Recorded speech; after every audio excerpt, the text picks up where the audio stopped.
మీ personal interviews మరియు వ్యాపార ప్రకటనల కొరకు ఈ నెంబర్ని సంప్రదించండి. అందరికీ నమస్కారం. మనం శారీరక ఆరోగ్యం కోసం అనేక రకమైనటువంటి వ్యాయామాలు చేస్తూ ఉంటాం. అయితే ఒకరు ఒక సందేహాన్ని వాళ్ళు వెళ్ళబుచ్చారు. జిమ్ చేస్తే ఎలా ఉంటుందండి, యోగా చేస్తే ఎలా ఉంటుంది, ఈ రెండింటి ఫలితాలు ఏ విధంగా ఉంటాయి, దాని గురించి ఒకసారి చెప్పగలరు అని. జిమ్ చేయడం కూడా మంచిదే, ఎందుకంటే ఏది చేయకుండా ఉండడం కూడా ఏదో ఒకటి చేయడం బెటర్. కాబట్టి జిమ్ చేస్తే కండరాల యొక్క సామర్థ్యం పెరుగుతుంది. పర్టికులర్ ఐటమ్స్ చేయడం ద్వారా పర్టికులర్ కండరాలు బాగా బిల్డ్ అవుతూ ఉంటాయి. ఉదాహరణకి ఒక బైసప్స్ చేయాలంటే వాళ్ళు డంబల్స్ ఏ విధంగా చేయాలా, ఇందులో డిఫరెంట్ వేరియేషన్స్ అవన్నీ కూడా ఉంటాయి. తద్వారా ఆ పర్టికులర్ మజిల్ బాగా డెవలప్ అవుతూ ఉంటుంది. యోగా చేయడం ద్వారా తన యొక్క వెయిట్నే ఆధారంగా చేసుకొని కొన్ని ఆసన భంగిమలో ఉండడం ద్వారా బాడీ ఇంటర్నల్ ఆర్గాన్స్ పైన ఆరోగ్య శక్తి బాగా పెరుగుతుంది. కండరాల మధ్య మంచి ఫ్లెక్సిబిలిటీ వస్తుంది. బలం పెరగడంతో పాటుగా ఫ్లెక్సిబిలిటీ వస్తుంది. జిమ్ చేస్తే బాడీ స్టిఫ్ అవుతుంది. స్టిఫ్ అయిపోయి కండరాల బలం పెరుగుతుంది, కానీ అవసరానుకూలంగా వాళ్ళకి ఆ ఫ్లెక్సిబిలిటీ ఉండదు. యోగా అలా కాదు, ఫ్లెక్సిబిలిటీ ఉంటుంది. ముందుకు వంగాలన్నా, వెనక్కి వంగాలన్నా, చెయ్యి వెనక్కి వంగాలన్నా చాలా ఫ్రీగా ఉంటుంది. బాడీలో చాలా ఫ్లెక్సిబిలిటీ ఉంటుంది. జిమ్ చేయడం ద్వారా కూడా శారీరక కండరాలు బలోపేతం అయితే, యోగా చేయడం ద్వారా మరి మైండ్, బాడీలో ఉన్న కండరాలు, నరాలు, బ్యాలెన్సింగ్, ఇన్ని ఇంప్రూవ్మెంట్స్ అనేటటువంటివి ఉంటాయి. ముఖ్యంగా mind balancing, body and mind coordination, అదేవిధంగా కాన్సన్ట్రేషన్, స్ట్రెస్ రిలీఫ్ అనేటటువంటిది ఎక్కువగా జరుగుతూ ఉంటుంది. కాబట్టి జిమ్ చేస్తే దానికి ఉండాల్సినటువంటి ప్రాముఖ్యత దానికి ఉంటుంది. యోగా చేయడం ద్వారా దీనికి ఉండాల్సినటువంటి ప్రాముఖ్యత దీనికి ఉంటుంది. సో దేనికి ఉండాల్సినటువంటి ప్రాముఖ్యత దానికి ఉంటూ ఉంటుంది. కాబట్టి జిమ్ చేస్తూ కూడా యోగా చేస్తే మంచి ఫ్లెక్సిబిలిటీ వస్తుంది. శారీరక సౌష్ఠవంతో పాటుగా ఎదుగుతున్న కొద్దీ, వయసు పెరుగుతున్న కొద్దీ మరి బాడీ ఫ్లెక్సిబిలిటీ అనేది చాలా ఇంపార్టెంట్. అదేవిధంగా బ్యాలెన్సింగ్ చాలా ఇంపార్టెంట్. తద్వారా మైండ్ రిలాక్సేషన్ కూడా చాలా ఇంపార్టెంట్. అదేవిధంగా బాడీ అండ్ మైండ్ కోఆర్డినేషన్ కూడా చాలా ఇంపార్టెంట్. కాబట్టి ఒక పూట జిమ్ చేసుకుంటూ ఒక పూట యోగాసనాలు చేసుకుంటూ ఉండొచ్చు. జిమ్ చేసిన వాళ్ళు యోగా చేయకూడదని అట్లా ఏమీ లేదు. ప్రతిరోజు కూడా చక్కగా 1 గంట జిమ్ చేసుకుంటూ 1 గంట యోగాసనాలు, సూర్య నమస్కారాలు, ప్రాణాయామం, మెడిటేషన్ చేసుకుంటూ ఉంటే మరి చాలా రకాలైనటువంటి బెనిఫిట్స్ వాళ్ళకి వస్తూ ఉంటాయి. ఇటు శరీరంలో అన్ని కండరాలు, శరీరంలో అన్ని ఆంతరాంగకమైనటువంటి అవయవాలు, శరీరంలో అన్ని రకాలైనటువంటి నరాలు, శరీరంలో వివిధమైనటువంటి అన్ని అవయవాల ఆర్గాన్స్ పైన లైఫ్ స్పాన్ పెంచడంలో, ఆరోగ్య శక్తిని పెంచడంలో, ఏకాగ్రతను పెంచడంలో, మెమరీని పెంచడంలో, స్ట్రెస్ను తగ్గించడంలో ఈ యోగా యొక్క ప్రాముఖ్యత చాలా ప్రభావాన్ని కలిగజేస్తూ ఉంటుంది. జిమ్ములో వాళ్ళు ఏ పర్టికులర్ అయితే ఒక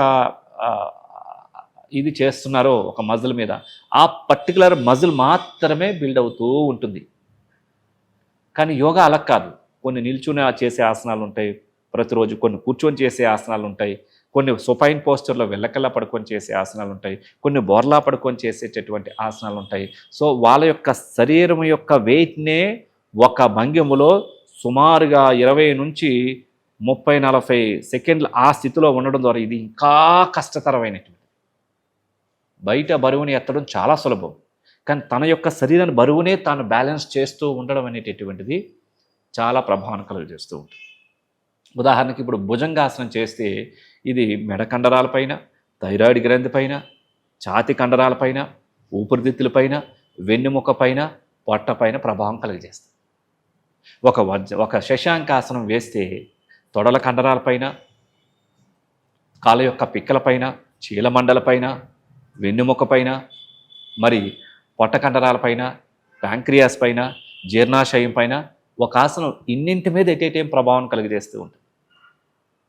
అలాగే ఉష్ట్రాసనం చేస్తే ఇది థైరాయిడ్ గ్రంథి పైన, మెడ యొక్క నెక్ కండరాలపైన, వెన్ను కండరాలపైన ఇవి పూర్తి ప్రభావం కలుగజేస్తాయి. అంటే ఒక ఆసనం ఎన్ని రకాలుగా ప్రభావం కలుగజేస్తూ ఉంటుందన్నమాట. కాబట్టి దేనికి ఉండాల్సినటువంటి దాని ప్రాముఖ్యత ఉంటుంది. సో అందులో భాగంగా ఇప్పుడు కొన్ని ఆసనాలు మనం సులభంగా ఏ వయసు వాళ్ళైనా చేసుకోగలిగినటువంటి ఆసనాలు వీరభద్రాసనం, ఊర్ధ్వహస్తాసనం టు పాదహస్తాసనం ఏ విధంగా చేయాలో చేసి చూద్దాం. ఊర్ధ్వహస్తాసనం టు పాదహస్తాసనం. ఇది ముందుగా స్టాండింగ్ పొజిషన్లో నిల్చొని నమస్కార స్థితిలో ఉన్న తర్వాత మీరు ముందుగా ఊర్ధ్వహస్తాసనం శ్వాసను తీసుకుంటూ హ్యాండ్స్ వెనక్కి రైట్ చేస్తూ వెనక్కి వంగి మళ్ళీ శ్వాసను విడిచిపెడుతూ ముందుకు వంగాలి. పాదాలను తాకి మరలా శ్వాసను తీసుకుంటూ వెనక్కి రావాలి.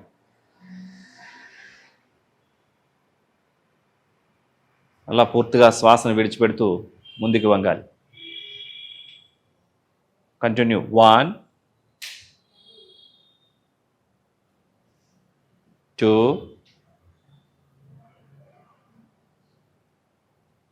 3 4 5 రిలాక్స్. నమస్కార స్థితి. ఈ విధంగా 10 నుంచి 20 సార్లు చేయవచ్చు. అదేవిధంగా వీరభద్రాసనం. 2 కాళ్ళని ఒక 2 feet డిస్టెన్స్లో ఉంచుకోవాలి. ఇప్పుడు కుడి కాలు యొక్క పాదాన్ని కుడివైపుకి తిప్పి కుడి యొక్క మోకాలను బెండ్ చేసి ఇప్పుడు 2 చేతులను పైకి లేపి 2 అరచేతులను తాకించి నమస్కార స్థితిలో ఉంచి ఎడమకాలు స్ట్రైట్గా ఉంటుంది, బ్యాలెన్సింగ్లో ఉండాలి. ఈ ఆసనం యవ్వన శక్తి పెంచడంలో, స్ట్రెస్ను తొలగించడంలో, బాడీకి బ్యాలెన్సింగ్ పెంచడంలో చాలా బాగా ఉపయోగపడుతూ ఉంటుంది. ఇప్పుడు హ్యాండ్స్ రిలీజ్ చేసి కుడి మోకాలను రిలీజ్ చేసి అదేవిధంగా లెఫ్ట్ సైడ్ కూడా చేయాలి. ఎడమ మోకాలను బెండ్ చేసి బ్యాలెన్స్ చూసుకుంటూ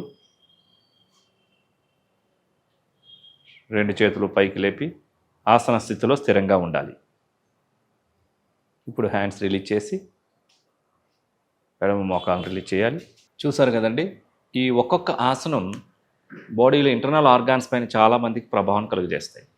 అయితే చాలామంది అనుకుంటుండొచ్చు, వీటిని కొద్ది లేదండి మేము వామప్లో చేస్తూ ఉంటామండి అనుకుంటుండొచ్చు. వామప్లో ఆ స్థితిలో ఉండరు.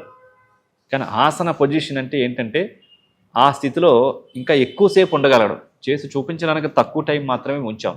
అలా కాకుండా దాంట్లో ఒక 60 seconds అట్లా 1 minute పైన ఇంకా అలా ఉండడం ద్వారా ఏమవుతుందంటే, ఇప్పుడు ఉదాహరణకి ఇప్పుడు మనం చేసినటువంటి వీరభద్ర ఆసనంలో తొడ కండరాల దగ్గర నుంచి వెన్ను భాగం పైన, మెడ కండరాల పైన, థైరాయిడ్ గ్రంథి పైన, ఛాతి కండరాల పైన, పొట్ట కండరాల పైన స్ట్రెచ్చింగ్ ఉంటుంది ఈ ఆసనం వల్ల. ఈ భాగాలన్నింటినీ కూడా స్ట్రెచ్చింగ్ చేసి ఎనర్జైజింగ్ చేయడంలో ఈ ఆసనం చాలా బాగా ఉపయోగపడుతూ ఉంటుంది. అదేవిధంగా ఊర్ధ్వహస్తాసనం టు పాదహస్తాసనం.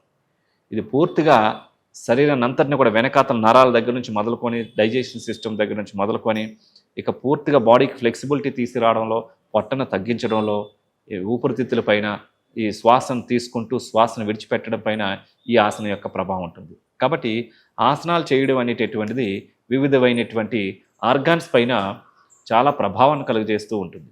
వాటి యొక్క ఆరోగ్య స్థాయిలను పెంచి ఎక్కువ కాలం అవి ఆరోగ్యంగా పనిచేయడానికి ఉపయోగపడేటటువంటి ఇంటర్నల్ ఆర్గాన్స్ పైన, మైండ్ పైన యోగాసనాల యొక్క ప్రభావం చాలా ఎక్కువగా ఉంటుందని చెప్పవచ్చు. కాబట్టి ఇలాంటివి రోజువారీ యోగాసనాల్లో నిలబడేవి కొన్ని చేస్తాం. ఇవి ఒక రకమైన ప్రభావం కలుగజేస్తాయి, బ్యాలెన్సింగ్ని పెంచుతూ ఉంటాయి వయసు పెరిగే కొద్దీ. కూర్చొని చేసే ఆసనాలు కిందన స్థిరంగా కూర్చోగలగడానికి ఉపయోగపడుతూ ఉంటాయి. చాలామంది మనం కింద కూర్చోలేం వయసు పెరిగే కొద్దీ. అదేవిధంగా జిమ్ చేసినప్పుడు బాడీ స్టిఫ్ అయిపోతుండదు, ఫ్రీగా వంగదు. ఇది అట్లా కాకుండా ఎట్లయినా సరే ఫ్రీ మూమెంట్ ఉంటుంది జాయింట్స్ మధ్య. అదే కదా సుపైన్ పోస్చర్లో కొన్ని చేస్తాం, ప్రోన్ పోస్చర్లో కొన్ని చేస్తాం. అంటే శరీరాన్ని ఈ 4 భంగిమల్లోనే కూడా పూర్తిగా ఫ్లెక్సిబిలిటీని తీసుకురావడానికి ఈ 4 రకాలైన ఆసనాలు ప్రతిరోజు చేస్తే మనకి ఎంత వయసు వచ్చినప్పటికీ కూడా బాడీలో ఫ్లెక్సిబిలిటీ ఉంటుంది. మరి భవిష్యత్తులో కర్ర పట్టుకొని నడవడం కానీ, లేకపోతే మరి ఇంకా అనారోగ్య సమస్యల నుంచి బయటపడేయడానికి ఈ యోగా చాలా బాగా ఉపయోగపడుతుంది. నమస్కారం.